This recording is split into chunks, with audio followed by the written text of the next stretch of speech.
ಎಲ್ಲರಿಗೂ ಸ್ವಾಗತ. ನಾರಾಯಣ ಸ್ಮರಣೆ. ನಿನ್ನೆ ದಿವಸ ಸಾಂಖ್ಯ ವಿಚಾರವನ್ನು ಸ್ವಲ್ಪ ಮಟ್ಟಿಗೆ ಹೇಳಿದ್ದೇನೆ. ಸಾಂಖ್ಯ ಶಬ್ದವು ಸಂಖ್ಯಾ ತತ್ವ ವಿಚಾರಣ ಎಂಬ ಒಂದು ಅಮರಕೋಶದ ವಾಕ್ಯದಿಂದ ಅದರ ಉತ್ಪತ್ತಿ ಆಗುತ್ತೆ. ಸಂಖ್ಯಾಯಂತೆ ಗಣ್ಯಂತೆ ಜ್ಞಾತವ್ಯಾ ಪದಾರ್ಥಾ ಏನ ಇತಿ ಸಹ ತತ್ ಸಾಂಖ್ಯಂ ಅಂತ. ಯಾವುದರಿಂದ ತಿಳ್ಕೊಳ್ಬೇಕಾದ ಪದಾರ್ಥವನ್ನ ಗಣನೆ ಮಾಡ್ತಾರೋ ಅದಕ್ಕೆ ಸಾಂಖ್ಯ ಎಂದು ಹೇಳ್ತಾರೆ. ಆ ಸಾಂಖ್ಯ ಅವರು 25 ತತ್ವವನ್ನು ಹೇಳ್ತಾರೆ. ಅದು ಮೂಲ ಪ್ರಕೃತಿ ಪ್ರಧಾನ ಮೂಲ ಕಾರಣ ಅಂತಲೂ ಅದು ವಿಕಾರವಾಗದೇ ಇರುವುದಂತಲೂ 7 ಪ್ರಕೃತಿ ವಿಕೃತಿಗಳು ಅಂತಲೂ 16 ಪದಾರ್ಥಗಳು ಷೋಡಶ ಪದಾರ್ಥವನ್ನು ಹೇಳ್ತಾರೆ. ಪುರುಷ ಪ್ರಕೃತಿ ವಿಕೃತಿಗಳ 25 ಅಂತ ಹೇಳ್ತಾರೆ. ಇದು ಪ್ರಕೃತಿ ಪುರುಷದ ವಿಧಾನ ಹೇಳುವಂತಹ ಸಾಂಖ್ಯಶಾಸ್ತ್ರ. ಇದು ಅವೈದಿಕ ದರ್ಶನ.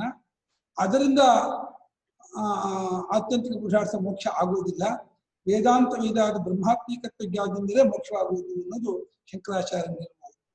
ಅದೇ ರೀತಿ ಇವತ್ತು ಯೋಗ ವಿಚಾರವನ್ನ ನಾನು ಹೇಳ್ತೀನಿ. ಆದರೆ ಸಾಂಖ್ಯಶಾಸ್ತ್ರದಲ್ಲಿ ಕೆಲವು ಗ್ರಾಹ್ಯಾಂಶ ಇದೆ. ಅವ್ರು ಹೇಳುವಂತಹ ಗುಣತ್ರಯ ವಿಚಾರವನ್ನ ವೇದಾಂತದ ಅನುವಾದ ಮಾಡ್ಕೊಂಡಿದ್ದಾರೆ. ಭಗವದ್ಗೀತೆಯಲ್ಲಿ ವಿಶೇಷವಾಗಿ ಅನುವಾದ ಮಾಡ್ಕೊಂಡಿದ್ದಾರೆ. ಅವರು ಹೇಳಿದ್ದು ಎಲ್ಲವನ್ನೂ ಖಂಡನೆ ಮಾಡಿದ್ದಾರೆ ಅಂತಿಲ್ಲ. ಆದ್ರೆ ಎಷ್ಟು ವೇದಾಂತ ಉಪಯುಕ್ತವಾಗುತ್ತೋ ಅದನ್ನು ತಗೊಂಡಿದ್ದಾರೆ. ಆದರೆ ಆತ್ಮೀಕತ್ವ ಜ್ಞಾನದಿಂದಲೇ ಮೋಕ್ಷ ಅನ್ನೋದನ್ನು ಭಾಷ್ಯಕಾರರು ಆಗ್ರಹಿಸಿದ್ದಾರೆ. ಹಾಗಾಗಿ ಅವರದ್ದು ಪೂರ್ತಿ ಸರಿಯಾಗಲ್ಲ ಅಂತ ಖಂಡನೆ ಮಾಡಿದ್ದಾರೆ. ಇವತ್ತು ಯೋಗ ವಿಚಾರ ಅಂತ ಇಟ್ಕೊಳ್ತೀನಿ. ಯೋಗ ವಿಚಾರ, ಯೋಗ ಶಬ್ದವು ಯುಜುರ್ ಯೋಗೆ ಅನ್ನುವಂತಹ ಒಂದು ಧಾತುವಿನಿಂದ ಉತ್ಪತ್ತಿ ಆಗುತ್ತೆ. ಯೋಗ ಅಂದ್ರೆ ಕೂಡ್ಕೊಳ್ಳೋದು ಅಂತ. ಆದರೆ ಯೋಗ ಶಬ್ದಕ್ಕೆ ಭಗವದ್ಗೀತೆಯಲ್ಲಿ 18 ಅಧ್ಯಾಯಕ್ಕೂ 18 ಯೋಗ ಅಂತ ಹೆಸರಿದೆ.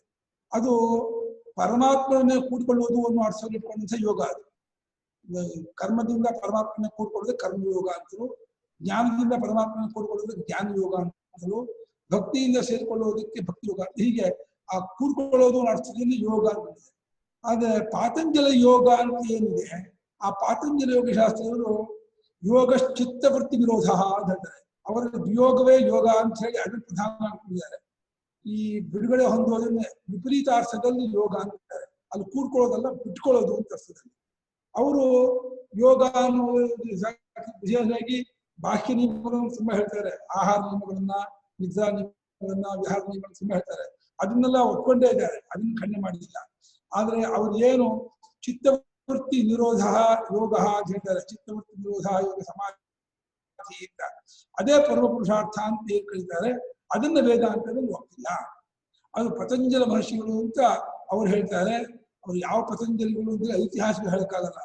ವ್ಯಾಕರಣ ಮಹಾಭಾಷ್ಯಕಾರ ಪತಂಜಲಿಗಳೇನ,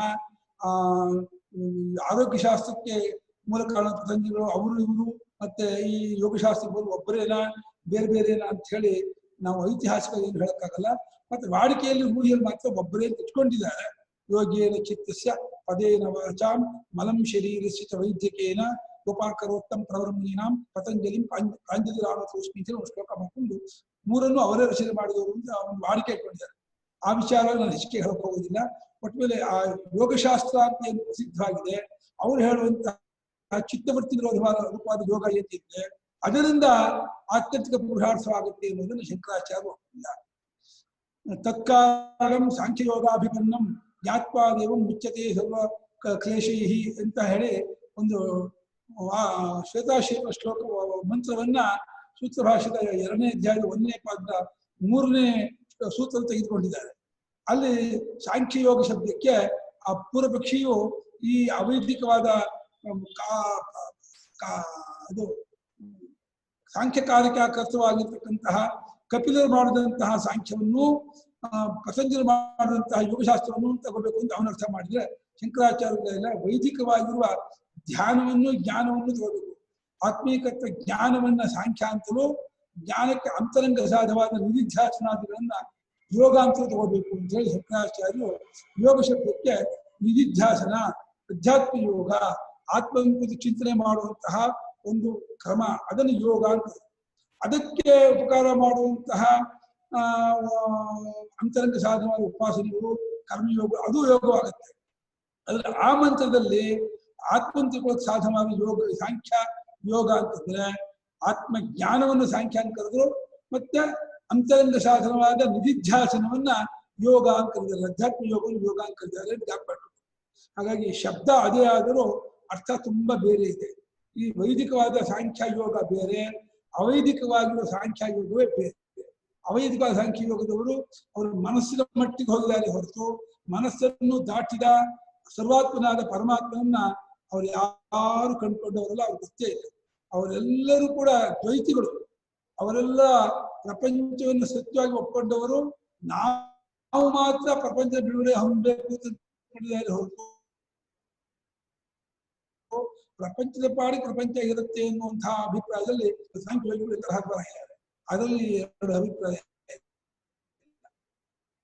ಹಾಗಾಗಿ ಯೋಗ ಶಬ್ದವನ್ನು ನಾವು ವೇದಾಂತ ನೋಡ್ಕೊಂಡು, ಆದ್ರೆ ವೇದಾಂತ ಹೇಳುವ ಯೋಗವೇ ಬೇರೆ, ಶಬ್ದ ಅದೇ ಆದ್ರೂ ಅರ್ಥ ತುಂಬಾ ಬೇರೆ. ಇಲ್ಲಿ ಯೋಗ ಶಬ್ದಕ್ಕೆ ನಿಜವಾಗಿ ಅರ್ಥ ಇಟ್ಕೊಂಡಿರೋದು ಯುಜುರ್ ಯೋಗಿ ಅಂತ, ಅದನ್ನ ಪರಮಾತ್ಮನ ಕೂಡ್ಕೊಳ್ಳೋದು, ಸೇರಿಕೊಳ್ಳೋದು, ಒಂದಾಗೋದು ಅನ್ನೋ ಅರ್ಥದಲ್ಲಿ ಯೋಗ ಅಂತ. ಇದರಲ್ಲಿ ಆತ್ಮೀಕತ್ವ ಜ್ಞಾನದಿಂದ ಒಂದಾಗುತ್ತಾನೆ ಹೊರತು ಚಿತ್ತವೃತ್ತಿ ನಿರೋಧದಿಂದ ಅವರೆಲ್ಲ ಸಮಾಧಿ ಇರ್ಬೋದು, ಆದರೆ ಆತ್ಮಜ್ಞಾನವಾಗಿ ಆತ್ಯಂತಿಕ ಮೋಕ್ಷ ಮಾತ್ರ ಅದನ್ನ ಆಗೋದಿಲ್ಲ. ಏನು ಚೆನ್ನಾಗಿ ನಾವು ಜ್ಞಾಪಕ ಇಟ್ಕೊಂಡ್ರೆ ಈ ತರಹ ಒಂದು ಗೊಂದಲಕ್ಕೆ ಅವಕಾಶ ಆಗುದಿಲ್ಲ. ಯಾಕಂದ್ರೆ ಎಷ್ಟೋ ಜನ ವೇದಾಂತಕ್ಕೆ ವ್ಯಾಖ್ಯಾನ ಮಾಡುವಾಗ ಯೋಗಶಾಸ್ತ್ರವನ್ನು ತುಂಬಾ ಬೆರಕೆ ಪಡ್ತಾರೆ. ಯೋಗಶಾಸ್ತ್ರದ ಸಂಬಂಧ ಹೇಗೆ ಹೋದ್ರೆ ವೇದಾಂತ ದಕ್ಕೋದೇ ಇಲ್ಲ ಅಂತ ಆ ರೀತಿ. ವೇದಾಂತವನ್ನು ಪ್ರಕ್ರಿಯೆ ಹೇಳಿ ಅಂತಂದ್ರೆ ಸಾಂಖ್ಯ ಶಾಸ್ತ್ರ ತಗೊಂಡ್ಬರ್ತಾರೆ, ವೇದಾಂತದಲ್ಲಿ ಅನುಷ್ಠಾನ ಹೇಳಿ ಅಂತಂದ್ರೆ ಯೋಗಶಾಸ್ತ್ರ ತಗೊಂಡ್ಬರ್ತಾರೆ. ಇದು ತುಂಬಾ ತಪ್ಪು. ವೇದಾಂತದ ಪ್ರಕ್ರಿಯೆಯಿಂದ ಸಾಂಖ್ಯಕಾರಿಕೆಯ ಕಾಪಿಲ ಸಾಂಖ್ಯದ ವಿಚಾರವನ್ನ ಪ್ರಕ್ರಿಯೆ ತಗೊಳ್ಳೋದು, ಯೋಗ ಅಂತಂದ್ರೆ ಪತಂಜಲಿ ಯೋಗ ತಗೊಂಡ್ಬರೋದು, ಅದನ್ನು ಮಾತ್ರ ವೇದಾಂತದಲ್ಲಿ ಖಂಡಿತ ಒಪ್ಪಿಲ್ಲ. ಇಲ್ಲಿ ಹೇಳ್ತಿರ್ತಕ್ಕಂಥ ಈ ಸಾಂಖ್ಯ ಯೋಗ ಬೇರೆ ಬೇರೆಯೇ ಆಗಿದೆ. ಇದು ವಸ್ತುತಂತ್ರವಾದ ಅಂದ್ರೆ ಪರಮಾರ್ಥ ತತ್ವ ಹೇಗಿದೆಯೋ ಹಾಗೆ ಕಂಡುಕೊಳ್ಳುವುದಕ್ಕೆ ವಸ್ತುತಂತ್ರ ಜ್ಞಾನ ಅಂತಾರೆ. ವಸ್ತು ಅಂದ್ರೆ ಪರಮಾರ್ಥ ವಸ್ತು, ಇದು ಕೂಡ ಪರಮಾರ್ಥ ತತ್ವ, ಅದರ ತಂತ್ರನ ಅಧೀನವಾಗಿ ಅದನ್ನು ಗುಟ್ಟು ಮಾಡ್ಕೊಳ್ಳೋ ಜ್ಞಾನ. ಅದನ್ನು ಇಲ್ಲಿ ಸಾಂಖ್ಯ ಅಂತ ಹೇಳ್ತಾ ಇದ್ದಾರೆ. ಅದಕ್ಕೆ ಗಮನ ಕೊಡುವಂತಹ ಏಕಾಗ್ರತೆಯಿಂದ ಚಿಂತನೆ ಮಾಡೋದು ಯೋಗ ಅಂತ ಹೇಳ್ತಾ ಇದ್ದಾರೆ. ಅದರಿಂದ ಈ ಪಾತಂಜಲ ಯೋಗ ವೇದಾಂತಕ್ಕೆ ಪೂರ್ಣವಾಗಿ ಬೇಕು ಅನ್ನೋದು ಮಾತ್ರ ತುಂಬಾ ತಪ್ಪು. ಅದನ್ನು ನಾವು ಒಪ್ಪಕ್ಕಾಗೋದಿಲ್ಲ. ಶಂಕರಾಚಾರ್ಯ ಅದನ್ನು ಒಪ್ಪಿಲ್ಲ.